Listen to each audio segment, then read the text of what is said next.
Hello everyone, Luis here. Let's talk C#. Today, we'll cover static classes. What are they? Why do you need them? Those are great questions and hopefully we'll answer them today. In summary, static classes are classes that cannot be instantiated. So, why do you need them? Because you can use static classes as containers that house functionality that belong together. For example, methods that belong to the same logical group. Let's look at an example. I'll start by saying we have been working with static classes all along. If I go take a look at the definition of the console class, I'll see that it is, in fact, a static class. See? The static keyword is sitting right there in the class declaration. This static class is a container for all native functionality that revolves around the console. For example, the WriteLine method that we've been using since day one. Now, if you look at the other methods, they're all focused on somehow manipulating the console. That is the very reason why they belong to the same logical group. And, by the way, what I said before is very true. Static classes cannot be instantiated. That means, if I go back to the main method and try to say console equals new console, you'll see that C# is not gonna like that one bit. It gives me an error, as it should. And the reason for that, again, is because static classes are not meant to be instantiated. You will never use a static class to represent something that exists in real life, like an employee, or a student, or a product. No, instead, you use static classes as containers to encapsulate functionality that have the same logical responsibility. For example, I know I can do console.WriteLine to write a message in the console window. That's what we're doing right here. If I had to, I could implement a static class called database so that I could say database.insert something.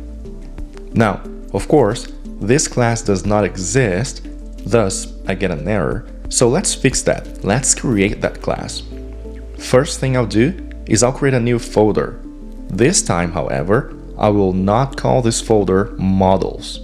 Instead, I'll call it utilities. Why? Well, because it's not a domain model class. It's a class that I'll use to encapsulate database functionality. So I'll go ahead and create a new class and call it database. When I create this class, I still have to make it explicit that it's a public class, but this time I'll also throw in the static keyword. That's what makes this class static. Now, remember, static classes cannot be instantiated, so it makes no sense to try and define methods that are not static. In fact, you get an error if you try that. So, all methods in a static class have to be static. Let's create our first one. I'll say public, static, void, insert. Okay, let's think about this. If I'm looking to insert a record into the database, I obviously need this method to take in a parameter. What parameter? The very object that I need to create an entry for. So I'll keep this generalized and say object entry. Now, I don't mean to disappoint you here, but we won't really implement any database functionality today. That is out of the scope of this video. I'll just pretend we did and say fancy database logic goes here. And I want to make sure that this method is actually running. For that, I'll just display a confirmation message to the user. So I'll say console.WriteLine database record successfully created. By the way, console WriteLine in your utility classes? No, we want to stay away from that.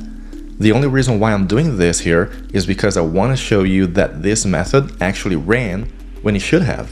So I can get away with it this time. Alright, I can see I don't have any errors anymore in the main method, so if I run this, look at that, beautiful, my method works. Now, I could actually go back to my database class and implement all other CRUD operations here. By the way, in case you're not aware, CRUD is an acronym. It stands for Create, Retrieve, Update, and Delete. These are the 4 basic operations of data persistence. One last thing I should say before we wrap up with this video is that you can actually use the static keyboard across many other class members. For example, in case I wanted to define a static field, for example for my connection string, I could go ahead and say private static string connection string. If I wanted to, I could even throw in the read-only keyword in there to make sure my connection string never changes during the lifetime of this class. But how do I initialize this field now? Well, what is the class member that contains initialization logic? Constructors. So I can just go ahead and define a static constructor, which syntax is slightly different than before. I'll say static database, that's the class name. And what I want to do here is I probably want to read the connection string from something like a configuration file, though shall never hardcode your connection strings.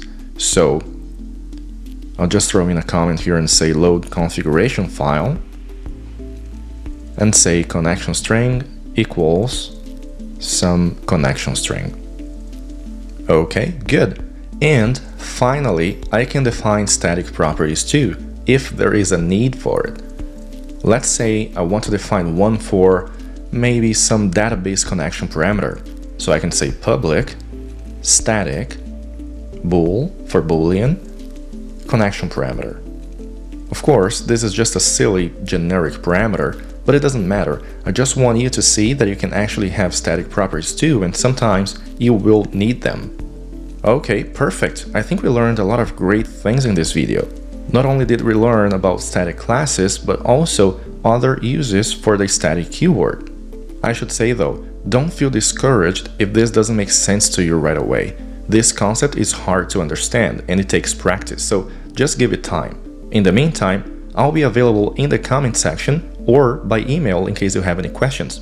See you next time.